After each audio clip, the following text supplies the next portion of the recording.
Bonjour, voici une nouvelle vidéo, la numéro 3, sur la question de la présence du démon dans la vie spirituelle. Je rappelle que c'est un enseignement du Père Marie-Eugène de l'Enfant Jésus, un carme qui synthétise l'enseignement de Sainte Thérèse d'Avila, la grande docteure mystique, sur l'œuvre du démon dans la vie spirituelle. Et aujourd'hui, nous abordons la question des modes d'action du démon et du but de l'action du démon. Le démon, notre ennemi, s'efforce de porter les âmes au mal par la tentation, de les gêner dans leur marche vers Dieu en les troublant et en les trompant. Premièrement, la tentation. Proprement dite, la tentation est rarement l'œuvre exclusive du démon. Habituellement, il utilise la connaissance des tendances dominantes d'une âme et sa puissance sur les sens pour faire plus séduisante une image, pour provoquer une impression, augmenter une jouissance, aviver ainsi un désir, faire plus prenante et plus actuelle une sollicitation qui envahira le champ de la conscience et emportera le consentement de la volonté.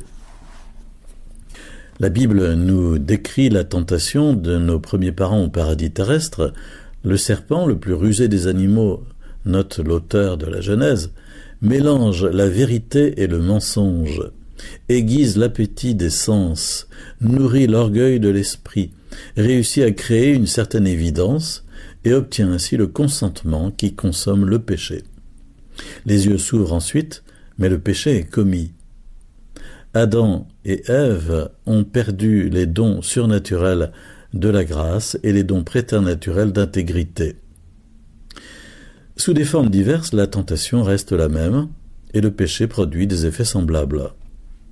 Mis à part les 3 premières demeures, sainte Thérèse parle assez peu de la tentation proprement dite, mais elle insiste sur les obstacles que le démon excelle à créer pour empêcher l'âme de marcher vers l'union divine. Deuxièmement, le trouble. Le trouble est la première arme dont se sert le démon contre les âmes désireuses de la perfection. Le trouble arrête en effet, au moins pour quelques instants, fait hésiter sur le parti à prendre, paralyse et diminue les moyens d'action et de résistance. Les terreurs qui l'accompagnent peuvent même arrêter définitivement. Mais surtout, le trouble crée autour de l'âme l'obscurité qui permet au démon de dissimuler et de déployer toute sa puissance. Impression dans les sens, fantôme dans l'imagination, crainte irraisonnée dans toutes les puissances sensibles, tels sont les moyens dont le démon se sert pour créer et entretenir le trouble. C'est ainsi que sainte Thérèse signale que, chez les débutants, il provoque toutes sortes de terreurs sur les sacrifices à faire, sur l'avenir, la perte de la santé. Citation de Thérèse d'Avila, les démons lui représentent alors les biens du monde et lui montrent que les plaisirs d'ici-bas sont en quelque sorte éternels. Il lui rappelle l'estime dont elle jouit, ses amis, ses parents.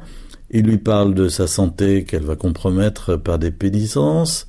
Ô Jésus, quel vacarme que celui que les démons font alors, et dans quelle affliction ne plonge-t-il pas la pauvre âme?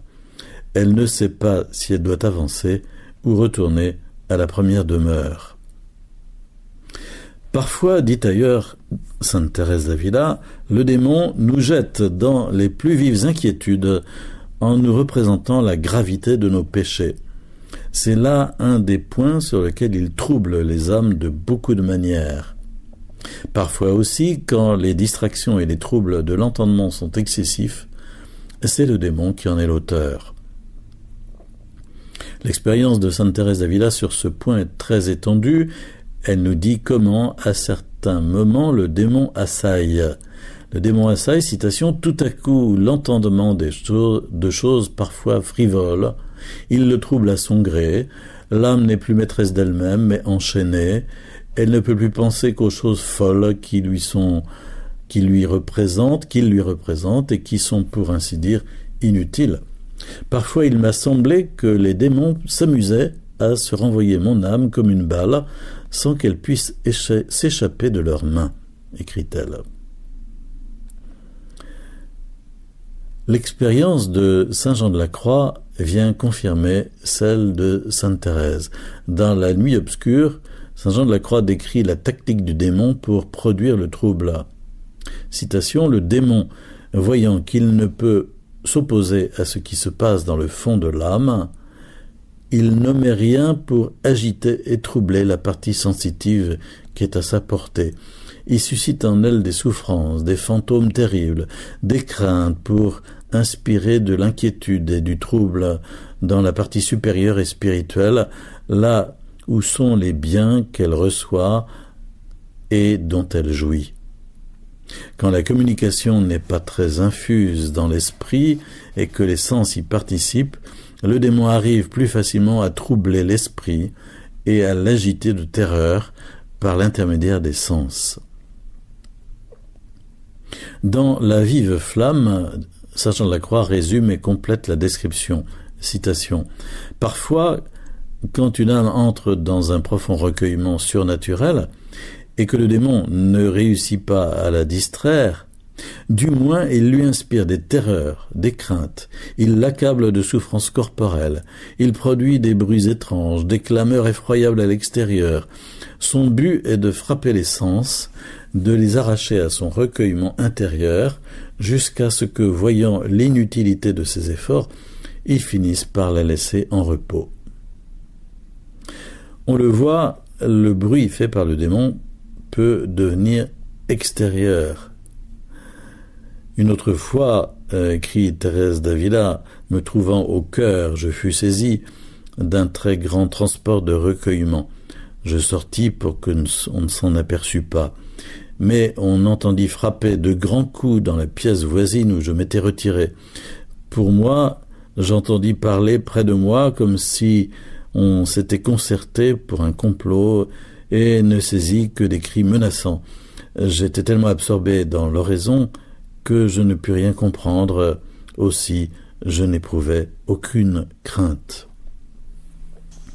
L'agitation que le démon crée peut s'étendre à tout un groupe, à une ville entière, et affecter des gens bien intentionnés. Dans Le Chemin de la Perfection, Thérèse d'Avila écrit: « Dans les temps de trouble et de zizanie dont il est l'auteur, le démon semble entraîner à sa suite tous les hommes qui sont, pour ainsi dire, aveuglés par les apparences d'un beau zèle. Mais Dieu suscite alors un élu qui leur ouvre les yeux et leur montre comment le démon les a séduits pour les empêcher de voir le chemin. » Ces paroles de Sainte Thérèse sont une allusion évidente à l'agitation que créa le démon autour de la fondation du premier monastère de la Réforme, Saint-Joseph d'Avila. Toute la ville s'émut, le conseil de ville s'assembla et convoqua une assemblée de tous les ordres religieux.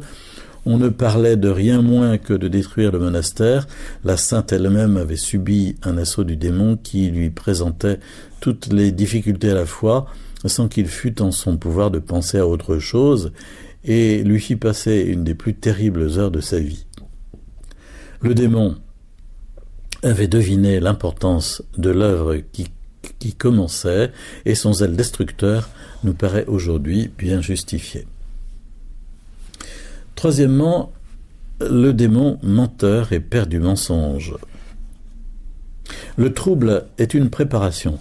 Il crée l'atmosphère favorable à l'action décisive du démon, au même titre que le recueillement précède et prépare l'action de Dieu. Cette action décisive, le démon la réalise par le mensonge.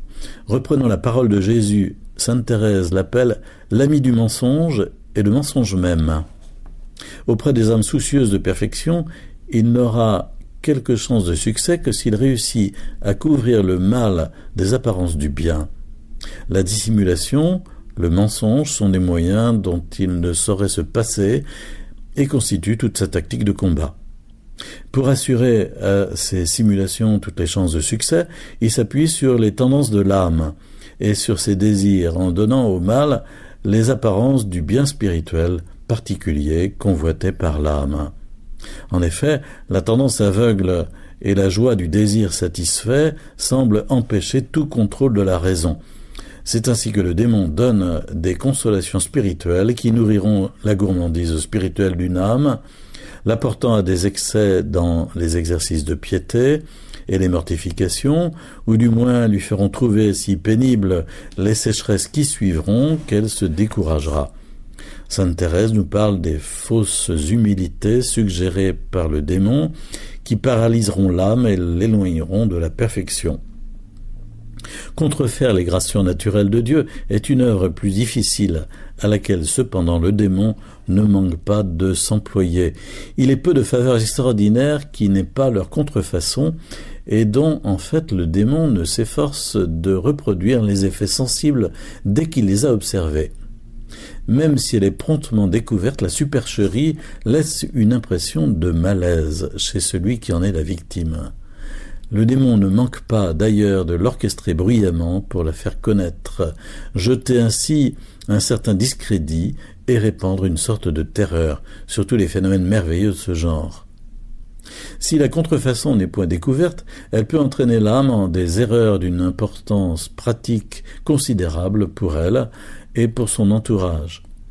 Pour le moins, elle soustrait progressivement l'âme à l'action de Dieu, jusqu'au moment où, dépouillée des biens spirituels qui brillaient en elle, elle tombe dans un découragement que le démon s'efforce d'aggraver pour le transformer en désespoir.